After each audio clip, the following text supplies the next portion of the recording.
I've left the care of Dad to you. In the morning he was supposedly heading for a business trip. I could feel joy radiating from Simon's entire being. Everything was going his way, and he was utterly convinced he had deceived me. From the end of Simon's sentences, I could sense the mockery directed at me. It had already been months since I discovered Simon's affair. Today, under the guise of a business trip abroad, he's actually going on a vacation with his mistress. Once the trip is over, Simon will surely bring up divorce. Despite having proof of Simon's affair, I felt powerless. What was the meaning of my life up to this point? Despite my earnest efforts, this outcome is just too much.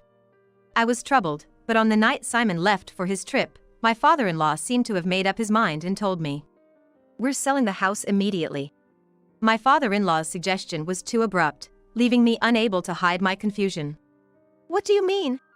If we sell the house, we will." To my bewildered self, my father-in-law smiled kindly. "My name is Mina. A 41-year-old housewife. I haven't worked at all during the 20 years I've been married to Simon. I did become the bride I dreamed of as a child, but reality hasn't turned out as smoothly as I had imagined when I was younger. After graduating high school, I found a job at a local bank, where I met Simon. To me, who had just graduated from high school and was still a child, Simon appeared very adult-like and attractive. He would casually cover for my mistakes and gently teach me various things, and I found myself increasingly drawn to him. Simon, knowing of my affection for him, didn't seem to mind, and we naturally started dating. A few years into our relationship, Simon proposed to me, and we decided to get married. However, perhaps due to the social climate at the time, Simon preferred that I didn't continue working. My in-laws said they would prioritize my wishes, but at the time, I thought this was the natural course of things. Once we were married, I found the job of a housewife more challenging than I had anticipated. My mother-in-law, though strict, taught me various things with love, and I had a good relationship with my father-in-law. The biggest change after getting married was Simon's personality. Despite having grown up seeing his parents' harmonious relationship, Simon became domineering, always trying to assert his superiority over me. "Do you realize you can be a stay-at-home wife thanks to me?" Simon would often say this, as if it were some sort of hint that he was trying to control me as his possession. My in-laws, noticing Simon scolding me in secret, would always take my side. We couldn't have children, and there were times when I felt responsible, but my in-laws never blamed me. "How long are you going to hold on to such outdated ideas? You should be grateful to Mina." Every time he was admonished, Simon would sulk and not speak to anyone for a while. His behavior was childish, and since getting married, I've only grown to think less of Simon. This situation continued for over 10 years, but thanks to my in-laws, I managed to get through each day. But about 5 years ago, my worst fears were realized. My mother-in-law fell ill and passed away. She had been a source of support in place of my distant biological parents. Losing my mother-in-law was a huge shock to me. But the shock was even greater for my father-in-law, who had lost the wife he loved so much. His grief was incomparable to mine. Shortly after my mother-in-law's death, my father-in-law became mentally unwell. He was depressed. He was capable of communication, but things could not go on as before. With no knowledge on how to proceed, I was deeply troubled. Despite this, Simon remained unchanged, insisting that as his wife, it was my responsibility to take care of the household. Given my father-in-law's age, the doctors recommended living in a facility where he could receive proper treatment more comfortably than what I could provide on my own.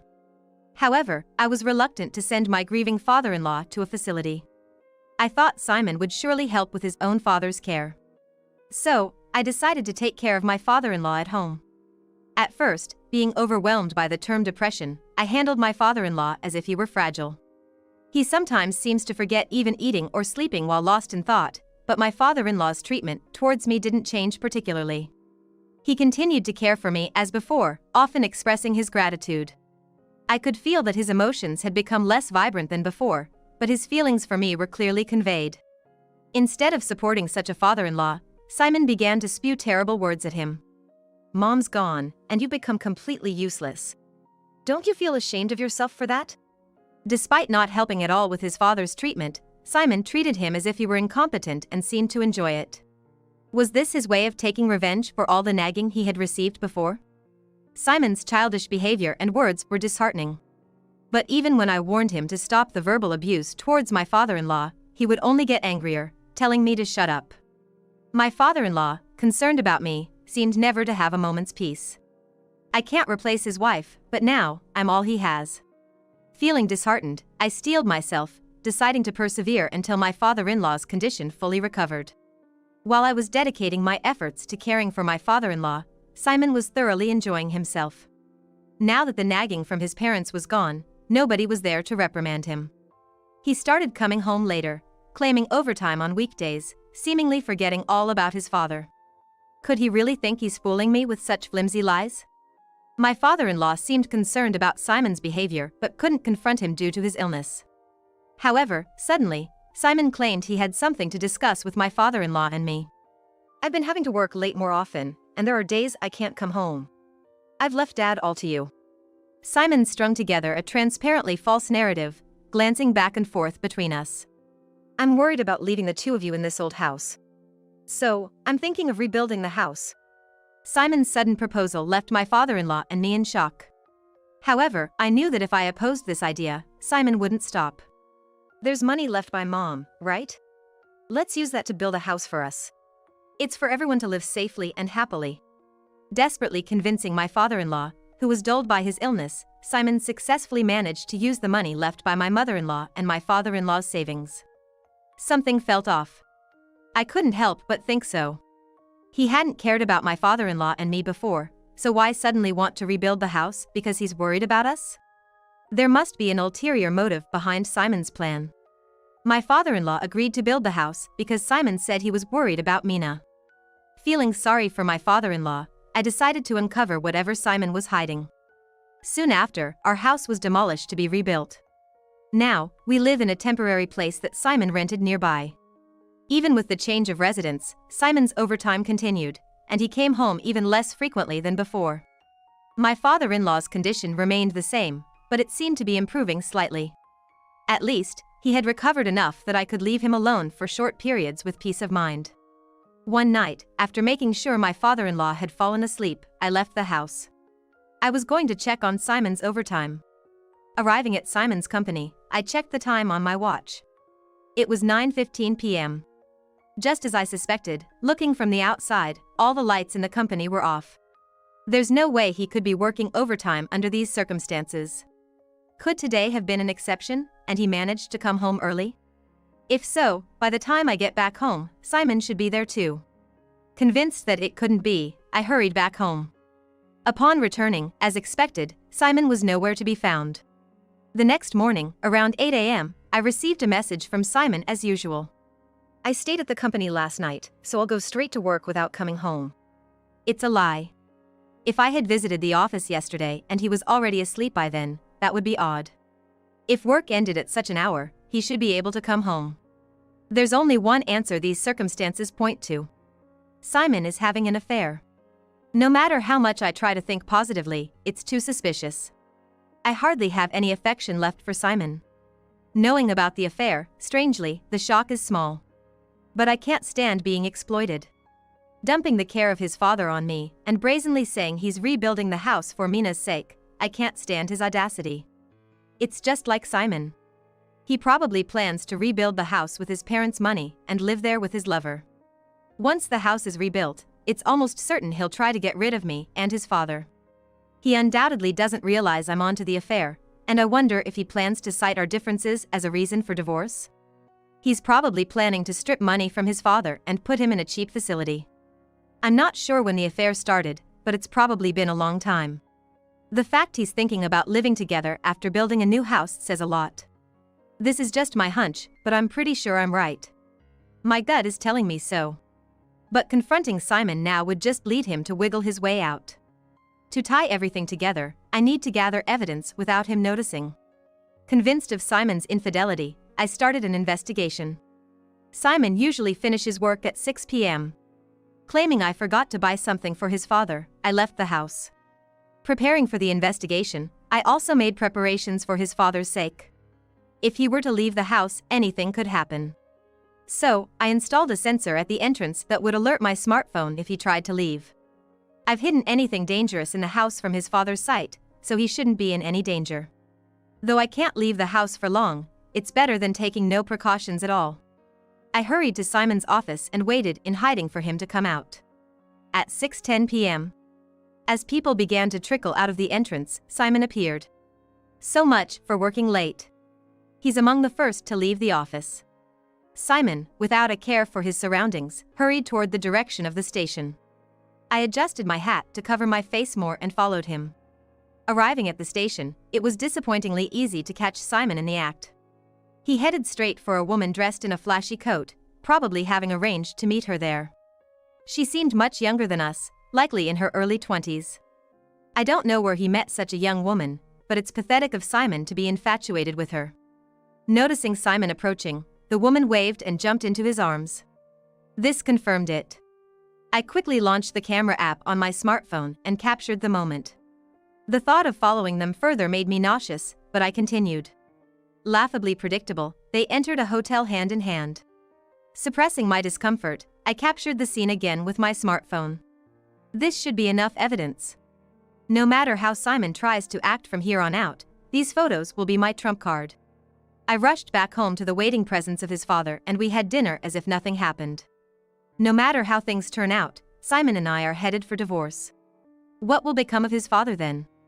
Eating the dinner I made, he said it was delicious, and my heart ached unbearably. Exposing Simon's affair, am I betraying his father who has always helped me? Will my accusations endanger his father's position? Since then, I've continued to ponder his father's future, but no answer has come. For both his father and myself to live better. That's all I can hope for now. Months have passed since I uncovered Simon's affair, which continues unabated. Of course, he has no idea that I'm aware of it. Finally, the new house is nearing completion, and I anticipated Simon would make a move soon. My suspicions were confirmed when one day Simon told me he was going on a business trip overseas. This is it. Probably, he intends it to be a honeymoon with his lover.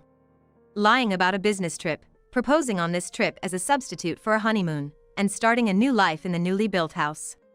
And after returning from abroad, he will likely kick out me and his father. We don't have much time left. I've left the care of Dad to you. In the morning he was supposedly heading for a business trip. I could feel joy radiating from Simon's entire being. Everything was going his way, and he was utterly convinced he had deceived me. From the end of Simon's sentences, I could sense the mockery directed at me. The night Simon left for his business trip, I decided to tell his father everything. This action might worsen his father's condition. But I can't wait any longer. Along with the photos of Simon's affair, I shared all my thoughts with his father. When Simon returns, he will likely bring up divorce, and his father will be put in a facility. His father quietly waited for me to finish talking, then pondered for a while. Could you wait a moment? After saying this to me, his father went into his room. Did my words upset him? Or did they shock him further, worsening his condition? I questioned whether my actions were right and waited there. Soon after, his father returned. In his hands were a cell phone and some piece of paper. Sitting down in front of me again, he then made a call. Hello, I am the father of Simon, who is under your employment. Is Simon available? His father was calling Simon's workplace. After a brief exchange, his father ended the conversation. I am now certain. Simon has taken a week off.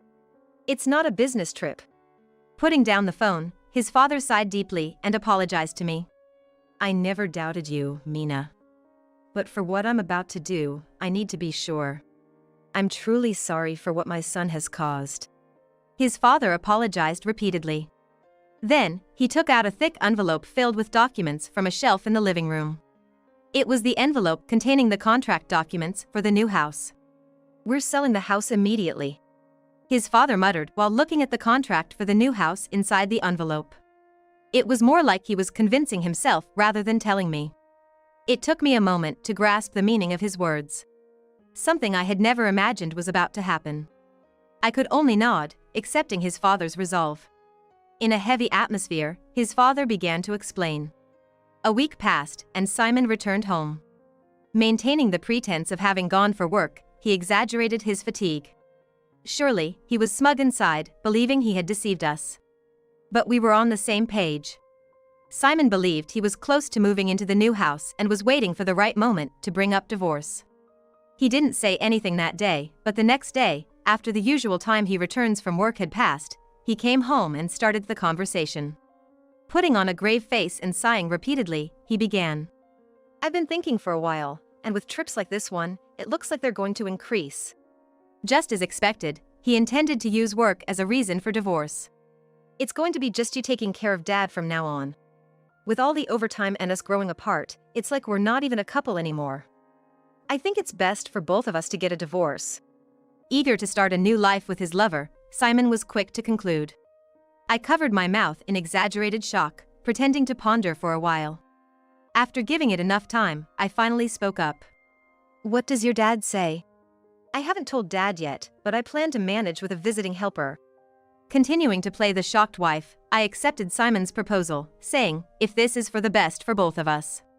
Conveniently, Simon had already prepared the divorce papers, presenting the document with his signature on it to me. I was speechless in disbelief.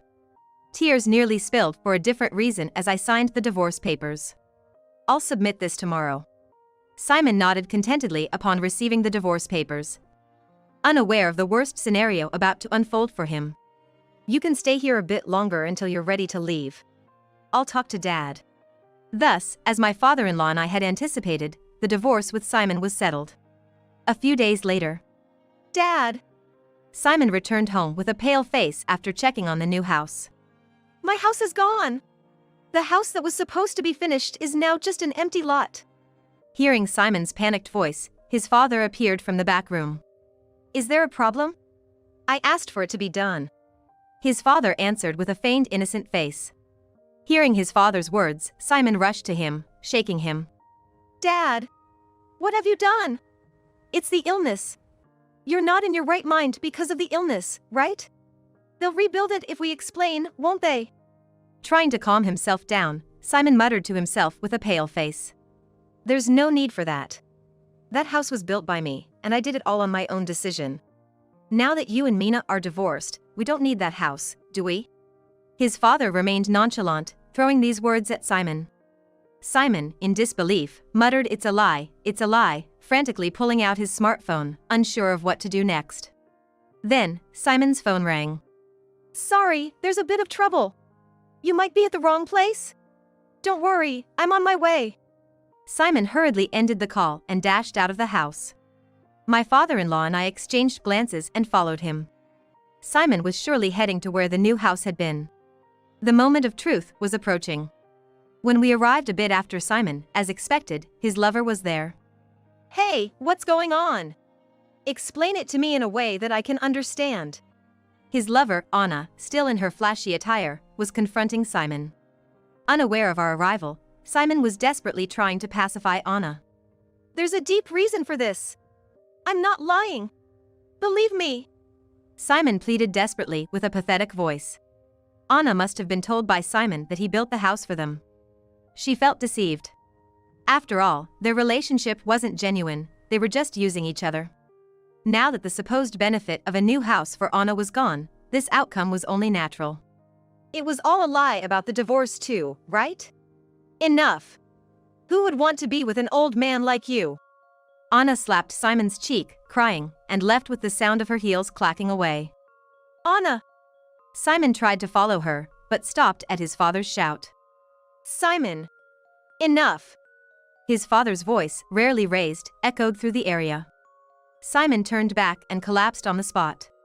Though his father's illness wasn't completely cured, his eyes showed a firm resolve, unmistakably scolding his son.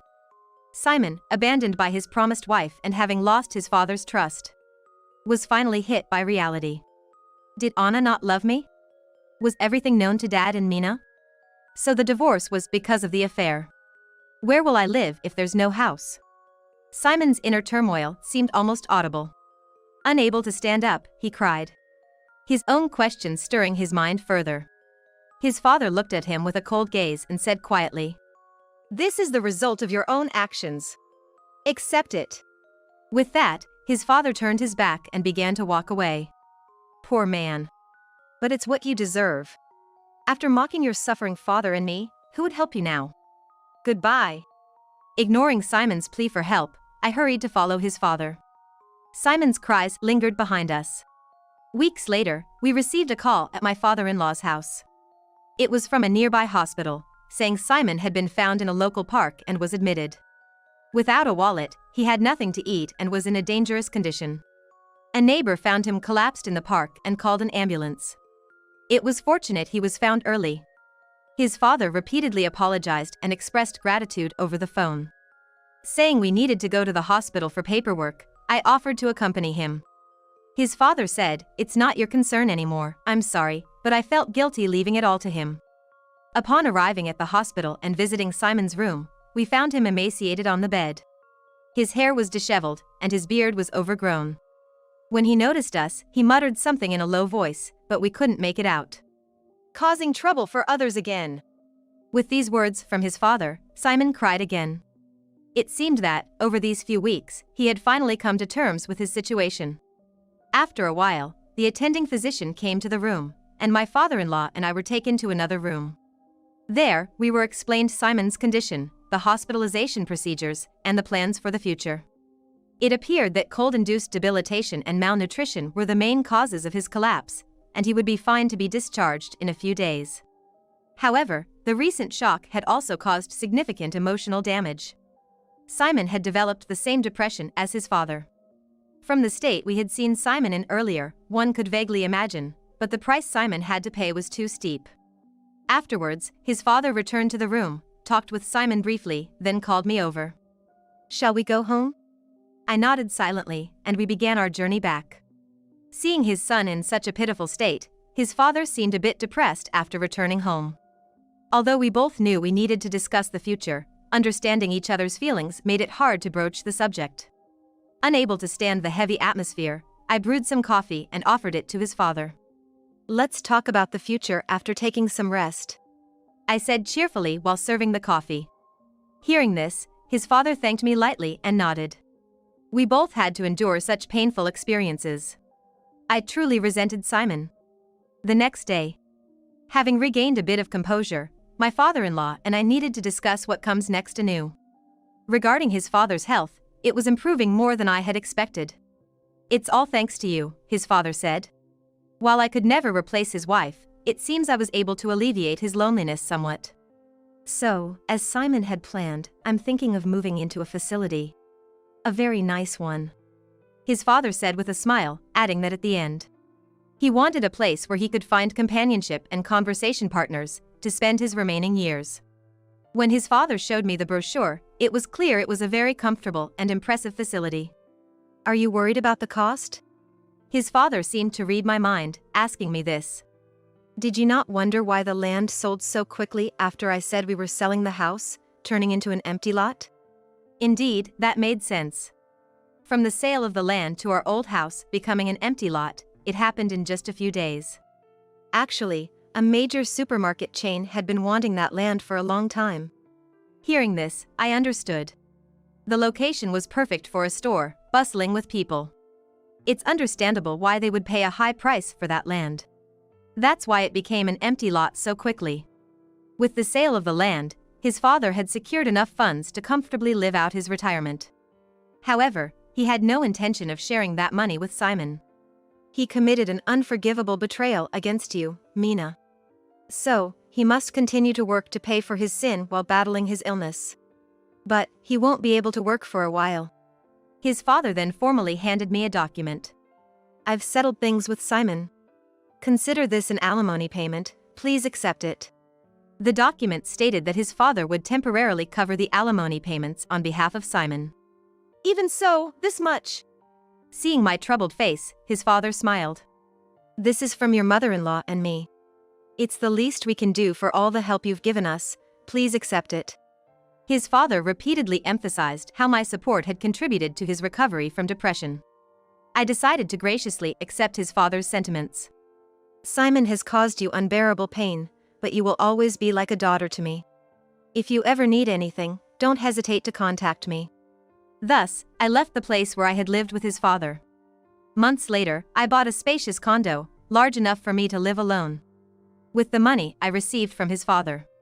Suddenly having so much freedom, I felt restless. Since then, his father has kept in touch, updating me on Simon's situation. The company learned about Simon's infidelity, causing our divorce and his subsequent depression, leading to his resignation. Since being discharged, he's rented a rundown place, struggling with his illness while continuing with day labor. Without anyone to help, he faces everything alone daily. Literally, Simon had lost everything.